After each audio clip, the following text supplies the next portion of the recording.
Recording button. Double tap to activate. Talkback off. Magandang hapon po.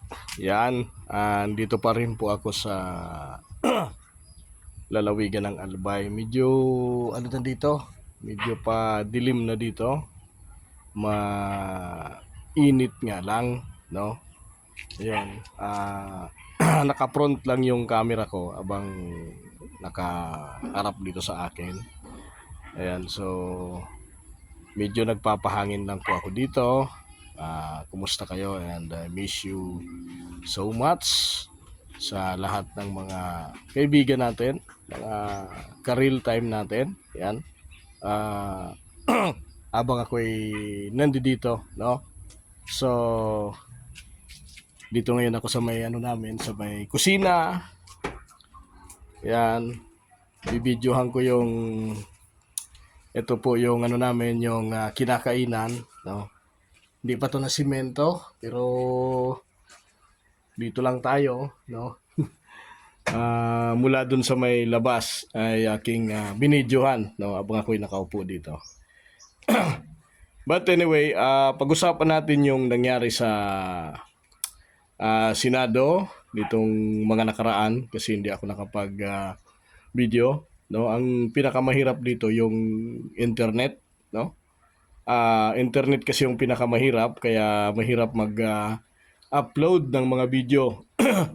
Although marami po tayong napanood na mga naganap sa Senado, bigyan ko lang ng kaunting opinion, yung nangyari ay ito nangyari sa Senado na nagkaroon ng barilan, arestuhan, no? Grabe yung naging komosyon na nangyari, no? Hanggang sa nabalitaan nga po natin na itong si Senator Bato de la Rosa ay nakatakas. Hindi naman usually nakatakas, no? Kailangan niya rin po kasing umalis sa Senado dahil po ang Senado ay hindi dapat madamay sa karahasan kasi hindi naman po siya kinontempt ng Senado, no? Hindi naman siya kinulong ng Senado, kaya kailangan niya pong umalis sa Senado, no? Pumunta lang po siya doon para bumuto doon po sa pagiging pangulo ng Senado, no? Yun po yung nangyari na nagkaroon ho ng mga arestuhan hanggang sa marami pong nagdi-deny, no? Maraming nagdi-deny. Pero kung titingnan po natin, ang pinaka-apektado po sa ganong pangyayari ay yung sambayan ng Pilipino. Kasi nagkakawatak-watak po yung sambayan ng Pilipino dahil po doon sa mga pangyayari na pagkakaroon ho ng pag-aaway-away, no? So, ang importante po malaman natin, guys, na ang ating pong dapat pangalagaan yung kapakanan ng Pilipino, no? Ako po, pananaw ko, katulad po sa pagkakaaresto po kay dating Pangulong Rodrigo Duterte, kung siya man po ay, di ba, dapat dito pa rin sa Pilipinas yan kasi dito ho yung kaso, no? Kaya lang, di natin malaman kung bakit sa dami ng mga matatalino, no, sa bansa natin, sa dami ng mga matatalino sa bansa natin, hindi ko po alam kung bakit po ay kailangan pong manaig ang kapangyarihan ng ibang bansa para ang may kaso dito sa Pilipinas ay ikulong sa ibang bansa, no? So, aywan ko, no? Basta ang aking pong masasabi, guys, sa mga nangyari, hindi naman tumakas si Bato. Hindi po siya tumakas, no? Kailangan lang po niyang umalis sa Senado para wala pong madamay sa udikatura ng Senado, no? Pero ang nangyari kasi dahil nga po sa, 'di ba? Nakita natin yung mga kaganapan.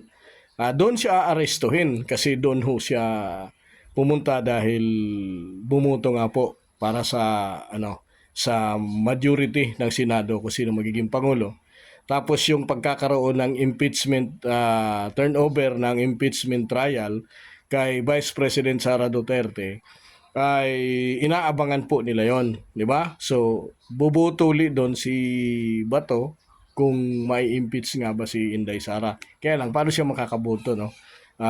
Mangyayari doon, ay aabangan pa rin po siya ng ng ICC at ng NBI, no? Pero dapat po aking pong personal na pananaw, dapat ay hindi po manaig ang ibang bansa, no? Ah, ano na kaya ang nangyari sa ating justice system, no? Ano na kaya po ang nangyari? Bakit po yung mga banyaga kailangan sila ang magkandong sa sinasabi nilang nagkasala daw sa batas o crimes against humanity. So hindi ko po alam, no? So ang basta po ang pananaw ko, ngayon lang tayo nakapag-video. Ang pananaw ko po ay hindi dapat po manaig ang ah, ang ibang bansa. Dapat po ang manaig ay ang justice system dito po sa ating pong bansa. Yun lamang, maraming salamat at magandang gabi na po sa atin pong lahat.